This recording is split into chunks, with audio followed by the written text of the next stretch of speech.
He's all over it. Yeah. Come on. He's a golf writer who follows it. Oh. Well, we got people out here. Thought you were talking to Al Waters and those guys. How are you, Jack? Thank you for coming. How y'all doing? Great. Yeah. They've got their mics set up. We're just gonna. Wow. We'll make this as harmless as possible. When you get tired, say quit or whatever. Okay, I'm tired. First of all, welcome to Oakland Hills. Thank you. We don't really need to introduce you, I don't think. How was your U.S. Open trip and the flight here and all that? We had a good time. We went out to the Pebble on Monday, and we got to had the Hall of Fame function, and then we had all the past champions played at Cypress on Tuesday. And we had let's see. And we then we had the dinner on Tuesday night at the beach club. And Wednesday we had what did we do Wednesday? Huh? Yeah, that's right. We went out to Pasadena. Of course, I did outside of town and did a thing out there, Q&A with Jim Nance out there. And then we had the Bobby Jones Award on Wednesday night. Lee Elder was awarded the Bob Jones Award. And then Thursday, I got to play golf again at Cypress with Nance and a couple of friends. And then we went to Las Vegas. And my wife is good friends with Marie Osmond, and so we went to see the Donnie and Marie show, which is just ending now in November. They're on the Children's Miracle Network board together, and they've raised $7 billion. Children's Miracle Network, pretty neat. Which Marie started. She started the Children's Miracle Network, and then we went back to Florida, and I watched the tournament yesterday. Oh, you did? Oh, good. On TV, that's good.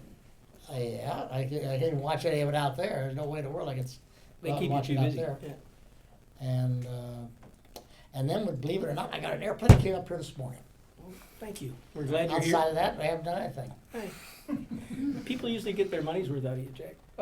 We're just asking Oakland Hills. This will be the last question I ask, and we'll open it up. But Oakland Hills, what does that mean to you? What memories do you have of the place? Well, Oakland Hills, I'll use some of the material because since you won't write it, I'll use it tonight too. But I played here in 1961, first time, and because I played in the Open here, I was 21. And I played several practice rounds with Ben Hogan that week. I remember doing that, and we had a nice week. I finished. I ended up playing 2 over the last 7 holes to lose the tournament by 3 shots. I'll never forget the second shot I hit at 12. People will laugh about it because they can't believe it could happen. There used to be a big overhanging elm tree in the right side of the fairway, about 100 yards short of the green. And I hit my second shot, and when I hit the second shot, a whirlwind came through. You see people with the hats flying up in the air in the gallery, and the tree started whipping. And I hit the shot, the tree whipped out. Obviously, I hit the shot, it's going on the green, I guarantee you. Hits the tree that blew out, dropped straight down, hit my shot in the bunker, out, made 6 instead of 4, and ended up losing the tournament. And that was, because I finished second the year before at Cherry Hills. I came here and did that, and of course then I got lucky the next year and won at Oakland. But that was sort of the start of my career. I was still at Ohio State at the time, and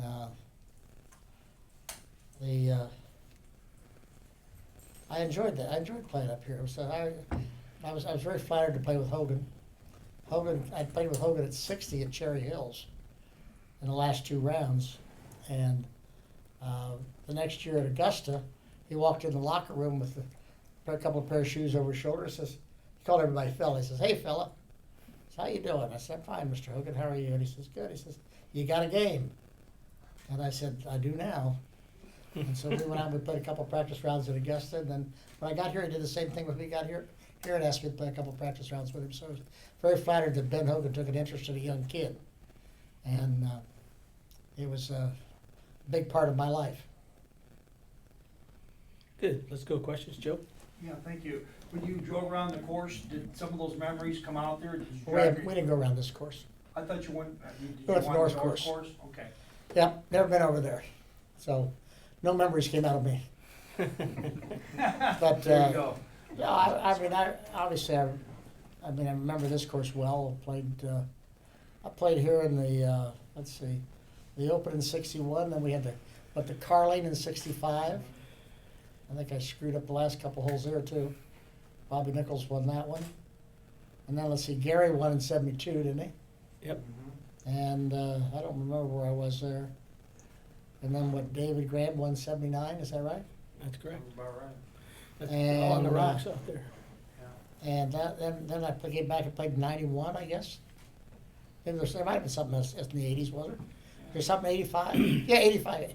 Andy North. I remember '85 very well because I missed the cut. And I'd gone on the Maria Navratilova diet. It was called Eat to Win. And the way I went on it, I had to win to eat. Because I got down to 170 pounds, which is the lightest I'd been since I was in the 8th grade. And I couldn't hit the ball out of the rough. And I missed the cut here, and I missed the cut at the British Open that year, 1985. And I never had so much fun gaining 15 pounds in all my life. But then we came back in '91 for the Cedar Open. And I think that's all I played at Oakland Hills. I did come back here a few years ago for an event here at the club. What was that, Scott? Yeah, I want to say probably. It was their 13. centennial? Yeah. It was the scholarship trust. Is that what it was? Okay. Yeah. It was their 100th year here. Yep. So I've been here a lot. We're glad you came one more time. Thanks. I'm sitting there driving down this morning. I'm coming from Pontiac Airport. And I said, "You know the cutoff over here?" He says, "I said, I can't remember the name down here." And he says, "Voorhees Road." I said, "That's right." That's right. I took that 100 times. This event that we're here for is Youth on Course, trying to get more kids in the game, of course. When you were a child, what was it that got you interested in golf? What spurred that Well, interest? golf was obviously my father's what got me interested. My dad was, excuse me, we lived on a high stakes campus. My dad had a drugstore on the campus, and he broke his ankle, and he had 2 unsuccessful operations, and the third where they fused the ankle. And the doctor told him, he said, "Charlie," he says, "you need to take up something that you need to walk again, otherwise you're gonna be in a chair permanently in the near future." So he had played golf as a kid, was a decent golfer as a kid. And he said, "Well, I got to go out where he had a golf course." So we moved out to Upper Arlington, and he actually went into the first shopping center out there and did a drugstore. And so we went out there, and we moved in '49, and then the spring of '50 came along, and he started playing golf. He took me along to carry the bag because he couldn't really make a game with anybody because he couldn't walk. And so I'd start chipping, putting finally, and he'd sort of, as he did with all sports, he just introduced me to sports. And he started me with the interlocking grip, which I never changed. And Jack Grout came to Scioto in 1950. So that was his first year there. And also the PGA Championship was in Scioto in 1950. So Snead was the medalist of that, and I'm not sure, I think Manger maybe a second medalist. Anyway, ended up at Chandler Harper beat Henry Williams Jr. in the finals. That's one of the reasons why they went back to medal play. Because you get guys that nobody ever heard of in the finals, it made it a little tough for television and everything else. You had guys up here that played pretty well in the PGAs during those years too. You had Absolutely. Chick Harvard and Walt Berkman both played very well in the PGAs. And so my dad got me introduced to the game. The PGA was a big part of it because going out and Jack took me through the locker room and I got to meet all the golfers at that time. I was only a 10-year-old kid, but I still went through the golfers or through the locker room. And I'll never forget walking up to Lloyd Mangrum, who was a rough guy. You never knew Lloyd Mangrum, but cigarette hanging out of his mouth. He had playing rummy. What do you like, kid? I mean, I'll never forget that line. And Mr. Mangrum, I came and said, could you sign my autograph? Sure. Get out of here, kid. That kind of stuff. Anyway, I did that, and so I got started playing golf that way, and I got interested in it. And I played all sports, and by process of elimination, and what I mean by elimination is that I was a pretty decent football player. I played quarterback and did all the punting and place kicking and played center linebacker. And but when high school football rolled around, I had to make a choice because I qualified for national tournaments and national amateur I qualified for there. And I had to make up my mind whether I wanted to play football or not. And that was the time when Woody Hayes, he was a customer at my dad's drugstore. He lived about a block away, and he says, Dad said, Woody said, Jack, he says, the coach is after Jack to play football, and he says, he doesn't think he wants to. And he says, Charlie, he says, I've seen you're a young boy. He says, he's a good athlete. He says, but you keep him as far away from my sport as you can. He says, he's got a good sport, which is pretty good advice I got from Woody Hayes. But anyway, then I played basketball through school and recruited for basketball actually at Ohio State. And probably because they didn't give golf scholarships, I'm not sure, but probably right. Anyway, I was at Havlicek and Lucas, and the guys were there. I was recruited with them, so I got to know all those guys. And so I played basketball through school, but I'm smart enough to figure out I wasn't tall enough, fast enough, for that. And the other sports just sort of eliminated themselves, and it really turned around where golf was a sport that I could go out early in the morning, come home late at night, I could play here all day, and whatever my efforts were, I would be rewarded by my own efforts, not somebody else being I go out to play baseball and go out in a dusty field waiting for another 10 or 15 guys to come to play baseball who never show up. And then you go home after 3 hours and really? And baseball, and I love baseball. Baseball was probably my best sport. And so, but never get anybody to play like I did, like I wanted to. I wanted to go daybreak and I wanted to come back at dark, whatever sport I played. And that's what I did. And so golf just happened to fit into that. I was very lucky that I never had any what ifs. What if I'd have stayed with this or what if I'd have stayed with that? And so golf became my sport, and I loved it. What happened to your dad's drugstore? I'm sorry? What happened to your dad's drugstore? He sold drugs. No, I said, what happened? Did he sell it? Did he Well, sell it? yeah, eventually, yeah. My dad passed away in 1970, but my dad ended up being he had the one on the campus which he sold when he moved out to Arlington, and then he had one with his brother who's a pharmacist. My dad's family, my dad came from the south side of Columbus, and his father, when the boys were growing up, he had three boys and a sister. Actually, two sisters. Lost one sister young, and he was a boilermaker on a railroad. So he took him down to where he made boilers, maybe 150 degrees type thing where he was working, and he brought him down and he says, "Okay, boys, I want to show you what I don't want you ever to have to do." And so those three boys, one became a dentist, the other two became pharmacists. So they all had their own professional thing they got. They went off and My dad ended up with, and had partners with his brothers and on a shopping center and about 3 or 4 drugstores and so forth. So that's what they did.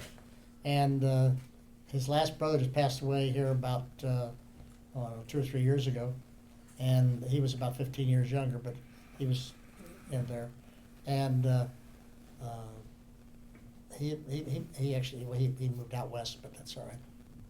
Matthew. Jack, obviously Michigan has been such a big golf area with places like this, and the PGA Tour is returning next week. And you've had a lot of interest here as well. What is it about Michigan golf fans? Why is it so big here? Why do you think people just? Well, I think you look at Michigan, and you look at the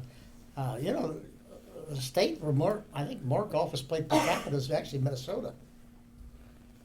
More golfers per capita, and I think a lot of it's because of the very, very long days. I mean, you got, this time of year you've got what 6 hours of darkness probably. Maybe a little more. Maybe not much more than that though. But you could play golf here until 10 o'clock, right? And you can start playing golf here probably at about 5. Am I right? Yeah. So you have the ability, if you want to play almost around the clock. And when you get that kind of a thing, and the people in that state, you've got some wonderful golf courses in the state. All through the state, you've got good golf courses, and it gives them the ability to be able to learn and play and have fun and do it. I mean, the country outside the United States, the country that you would never dream is probably the most golfers per capita is Iceland. For that exact same reason, they don't have darkness in summertime, so they play around the clock. And but I think Michigan's much falls into that category. Ohio close to that, but not quite. But you've got golf courses. I mean, the Detroit area's got some wonderful golf courses, and you got golf courses all up along Lake Michigan side and up in Traverse City area. You got golf courses up there. Or Michigan, you got some really nice courses. Have you been to Detroit Golf Club ever, where they're playing the tour next week? I've been to the Detroit Golf Club.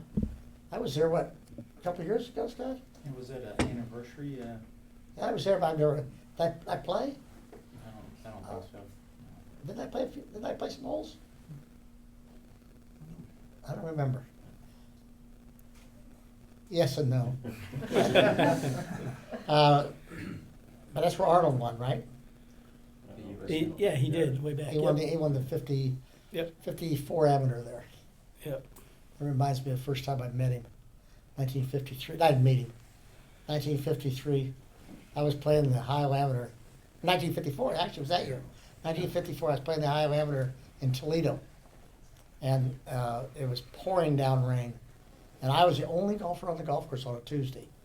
Everybody else got off, and I'm a stubborn kid, so I was out there playing. I got off the golf course, and there was some guy on the range. Pouring down rain, hitting balls. So I sat back there and I watched this guy. He looked like Popeye out there, and he was drilling these short irons about quail high, just little draws. I'm sitting there and says, "Man, is that guy strong?" And so I went to the locker room and I says, "Hey, who in the world is out there?" "Oh, that's our defending champion, Arnold Palmer." So that's where I first got to see Arnold. And then later that year, he won the amateur here at Detroit Golf Club because he turned pro the next year. Back in 1990, when the Legends Tour, it was at Detroit, or with Dearborn Golf Club, you played the entire tournament, I think it was with a 1-iron except for the par 3s. I don't know if you remember that or not, but what would Well, I probably used the 1-iron a little bit, yeah. I mean, what would possess you to play the whole, I didn't. That was just, that's what somebody told you. That's what was printed in the press. Can you Yeah, believe that? you can. Fake news. But I played a 1-iron a lot. I used a 1-iron a lot at TPC, Michigan, when we played over at Dearborn, that place. But that year, Dearborn's not a very long golf course. And I mean, I don't know maybe what I shot under par, but I shot 27 or 8 under par, something like that. Yeah, you did. I shot way You under shot a par. bunch. Yeah. And when you don't need a driver and the rough is up and want to put it in play, that's what you do. I don't know what I won that tournament by. Do you have any idea? Anybody have any idea? He was a runaway. I was there, but I know I'm it was- texting my memory. I can't remember. I maybe won, I don't know, 7 or 8 shots, something like that. I was a young golf writer then, Jack. I was a young golfer. You were. You were. You didn't 50 look. 50 You didn't would- look 50 then. I was gonna say 50. That's almost Yeah.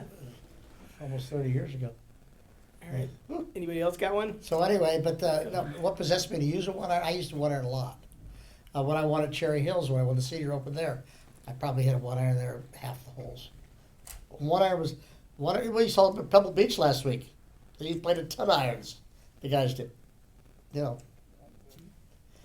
And you got a golf course that you need to put the ball in play, and you use the club that you need to put it in play with. I want to ask you about the course you're going to do in Grand Haven. What's going on there? And you're supposedly donating some of your services or all of your services to the cause. Well, how'd that come Major Dan Rooney's been a friend of mine for a long time in Folds of Honor. And he was saying that he wanted to do a golf course in honor of the Folds of Honor. Are you all familiar with Folds of Honor? I assume you are. Yes. Anybody not? No, they're. Okay. Dan's pretty popular in this state. So Okay, well, I would think he is. Yeah. He's a good guy. And so Dan asked me if I would help me involved. I said, sure. Of course I will. So we donated everything. We don't want anything for it. But what I wanted to be is part of it. And so Dan took me up to his property. This was a year ago, I guess now. About a year ago. And so we went up and we started looking at it, figured out what to do, how to do it. Then he started, going out and raising money, which he has. Matter of fact, Gary Woodland has I bought a hole or two from on Dan's course at Grand Haven. And it's a pretty piece of property. And Grand Haven is the property originally was totally tree lined. When I say originally, because I basically came in and cleared it. I mean, these gorgeous big trees, like you had here at Oakland Hills. And all these big trees, I just took them all down. And except for the perimeter, I wanted to keep the perimeter sort of to separate from the housing, and then it's all sand underneath it. So he called the Golf American Dunes, and his idea was to have a dunesy golf course in there. I said, whatever you want. So we're going to do a dunesy golf course in the sand. And so we've started. We've got the clearing done. I'm going up there within the next 2 weeks to start actual design of the holes. And and I got a pretty good idea what I want to do, but I'll go do it. And we'll probably we'll have a good shot at finishing up this fall. Yeah. Get it grass. It's close to my house, so I'm Since pretty excited. it's in sand. Yeah. Yeah, it shouldn't be that difficult. You've done quite a few charity things. It seems like when you come back to Michigan and you design a course now, Harbor Shores, you're doing this today. We're going to raise a bunch of money for Youth on Course. The thing in Grand Haven, obviously, is for a great charity. Has your career turned that way, or is that just what we're getting in Michigan? No, I basically, through most of my career, my wife supported what I did. She understood that I didn't need confrontation, and I needed support. And so for the first probably 40 years of our marriage, everything that I did, Barbara supported. And when the Honda tournament moved to Palm Beach 15 years ago, they came to us and asked us what children's charities would be in the Palm Beach area. And I looked at her and I says, do you want to go for it? And she says, absolutely. So that's when we started our foundation. And so we started our foundation for the last 15 years. We haven't done any big fundraisers, but we've done little stuff. We've raised a little over $100 million in the last 15 years. Not bad for little golf tournaments and things like that. And so the last 15 years, I've been supporting her. And Barbara, I run into a whole different crowd of people. I've run into a whole bunch of different things. My values have changed as far as looking at what things have. You start to see some of these kids and what happens with these kids from what is from your efforts and the donations that people have made and the things. And you start to say, this is a heck of a lot more important than a little 3 or 4 foot putt. And so, you know, as I've gotten older, and I got involved in things like Major Dan's thing, and having the opportunity. I mean, we still have a company, which we do golf courses for Right. private courses or clubs or resorts or whatever it might be. But there's several opportunities to be able to be a part of something that's a lot bigger, more important than what you're doing. And so we've had the opportunity to do that, and it's been fun to do that. And we'll probably, I don't know, we'll continue to do some of those as they come along and they're appropriate and the proper thing to do. That's what we'll do. Good. Tom? Several years ago, you were really big on promoting things like 12-hole courses and trying new things that could make golf more fun or more accessible. Nobody's paid any attention to I it. was just gonna say, do you believe any progress has been made in that kind of thing? There is a 12-hole course here in Michigan, up in Lansing. Oh, there's a lot of 12-hole But courses. do you see much progress in those kind of things you were trying to promote? It's a very slow process. And the whole reason for it is that golf basically has 3 major problems. One, it takes too long, it's too expensive, and it's too difficult. Those are probably the 3 major things that keep kids out of the game. The millennials are not coming into the game simply because they don't have their attention span's about 20 minutes, And it's all with a little iPhone or something. And so, and my kids drive me crazy. Says, I wonder about who did what and said. Here, Dad, 5 seconds to tell you the whole story. My son's the same. You know exactly what I'm talking about. So anyway, I keep working. The USGA understands, and the R&A understand that the biggest problem we've got is probably the golf ball. They understand that. They've been researching it for 40 years. And they keep saying, well, we're going to get to it. I think they will get to it very shortly. I really do. I think they're going to have to bring the golf ball back a little bit. Not a lot, but they'll bring it back to where not every time you have an event. I mean, here you're talking about redoing Oakland Hills. How long is this golf course? Anybody know? It's like 71, and it'd be 74, yeah, if they really I mean, stretch it. they're going to want to make 78 there. Yeah. You really don't. You don't have enough land. Augusta National has been the only club that I know that's had enough money to keep the game relevant. I mean, they bought Berkman Road right next to Augusta. Bought all the houses next to Berkman Road. I mean, give me a break. I mean, they bought half of Augusta Country Club to lengthen a hole. They bought a neighborhood parking. That's Berkman Road. Yeah. They bought all the houses on Berkman Road. And I mean, how Buffalo. much did that cost? I mean, nobody can afford that. Yeah.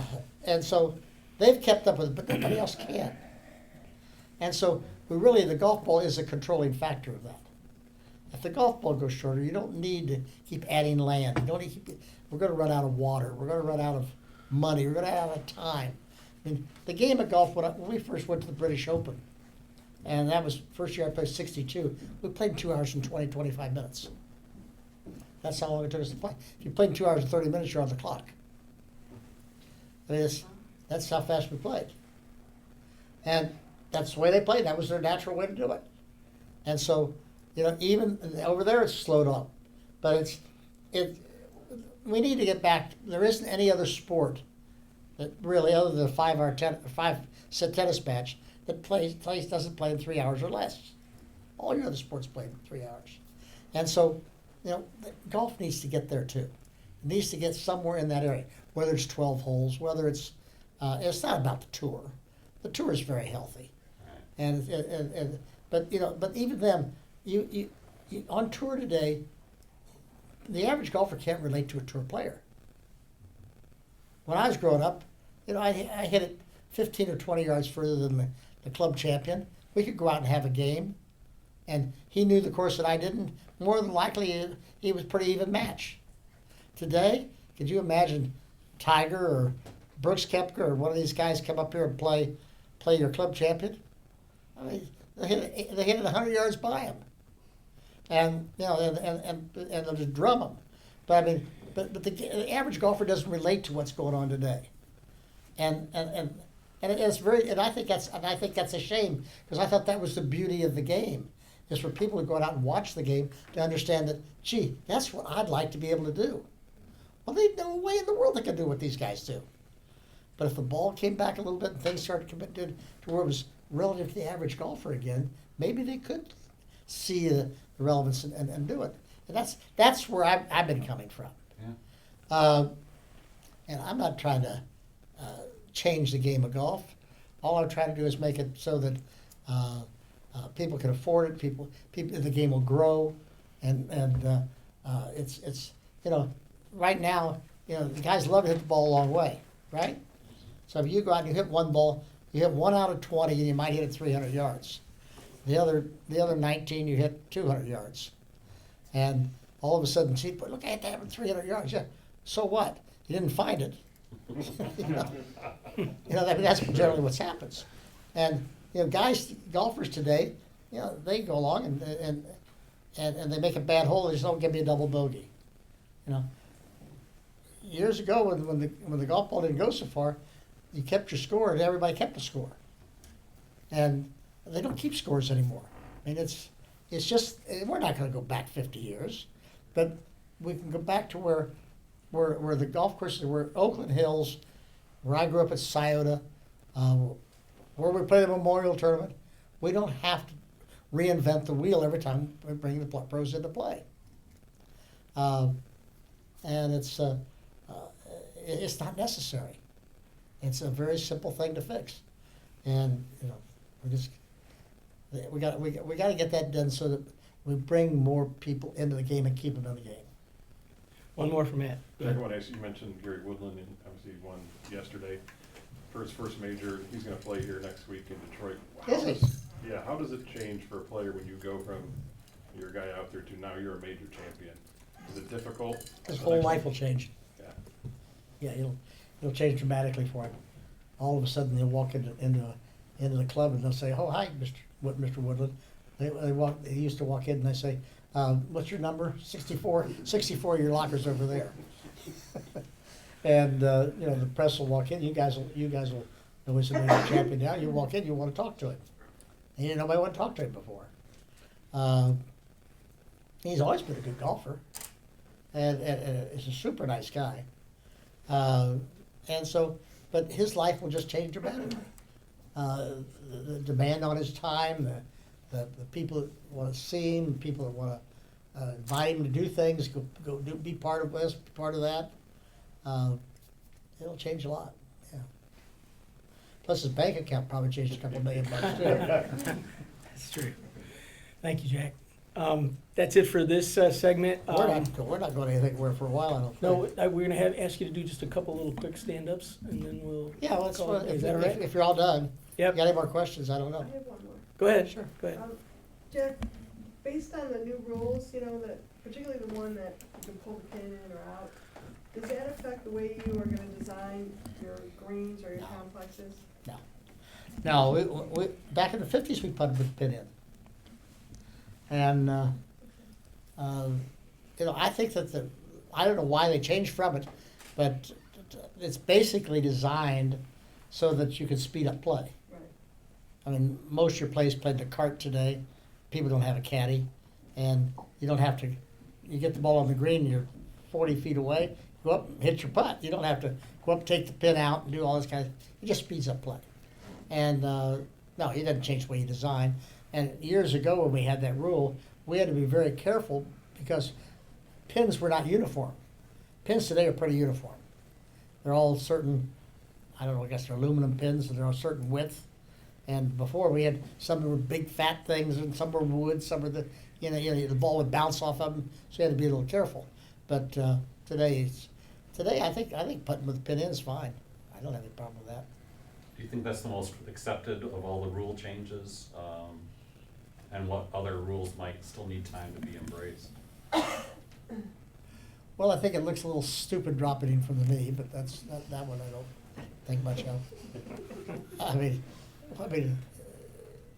because the rule could say you could drop, somewhere between your knee and your shoulder or something, Then you just drop the ball, you don't have to look like, you look like somebody curtsied out there. Agreed. Drop a golf ball.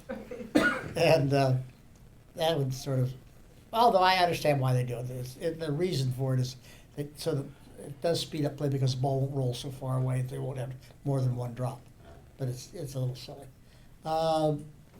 Let's see, I don't know what the other, I don't even know what they now that it's now no longer water hazards or penalty areas.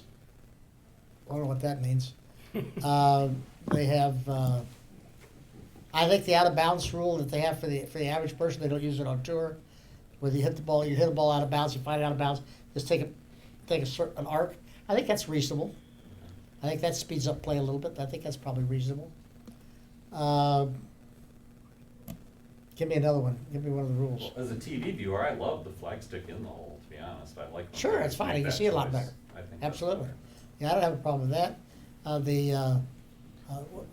Some of the silly ones we used to move the ball or hit it twice, all those kind of things. Yeah. And you just put it back and forget it.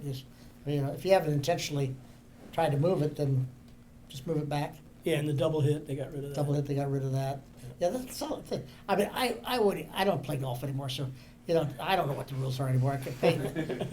I went on television at Muirfield and did a lot of talking. I learned about 5 or 6 new rules while I was on television. I didn't have a clue what they were. I haven't paid. I haven't completed a round of golf tee to green since 2005. Meaning tapped everything in. Give myself this.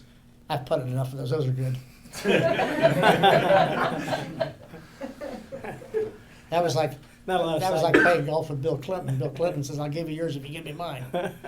Which is what he used to always do. I asked him. Yeah, his to was kick for out a of- 7 Huh? though. Yeah, his was for a 7 though. Yeah. Well, yeah, but they're all 6 and 8 footers, And I see. And I remember I played with him quite a few times actually. He's actually a very nice guy, but he does not like to putt putts because he wants to make it a lower score. Yeah. Oh, well. That's what you one do. way. That's what you do in politics, I guess.